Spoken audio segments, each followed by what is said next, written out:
Oh, Nintendo, why can't you do a press conference like everybody goddamn else, huh? I'm not going to go into super technical detail. I'll have the article posted below, but pretty much between June 8th and June 9th, Nintendo's stock dropped 10.9%. Their stock price again dropped 10.9% on the heels of the Wii U launch because investors were confused as hell, and honestly, I don't blame them. I'm a technical guy, and Nintendo's E3 press conference, which announced the Wii U, confused the hell out of me too. I've never in the history of E3 seen a company just show off the controller, and they kept on switching between console and controller and console and controller.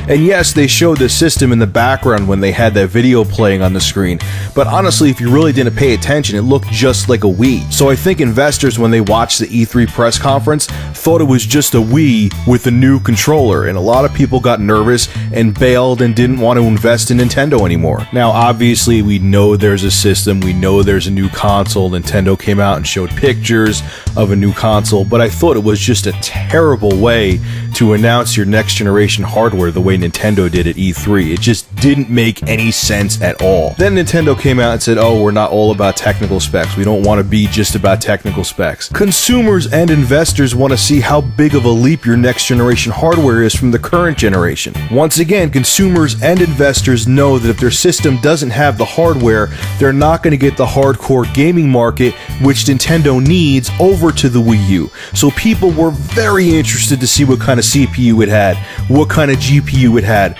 if it was going to use Blu-ray, what kind of online gaming network they were going to have. People wanted to see this, and Nintendo gave none of that. Then, on top of it, to put the final nail in the coffin, even though I don't think it's a big deal because the games are actually confirmed, the demo reel they had for all the hardcore games were actually from the PlayStation 3, the PC, and the Xbox 360. The gameplay footage you saw was not from Wii U hardware, which, like I said, isn't a big deal to me because the third-party companies actually confirmed they're developing the games for the Wii U. But once again, when investors found that out, that made them nervous because of the fact they don't know if the hardware can actually handle these games. All these factors, even before I read this story, is the reason why I did not give the crown to Nintendo for their E3 press conference. I gave it to Sony. I just thought the way they announced the Wii U was the most half-assed way I've ever seen a console be announced. They gave no solid information on it, nothing on the network, nothing on the specifications, nothing on the pricing.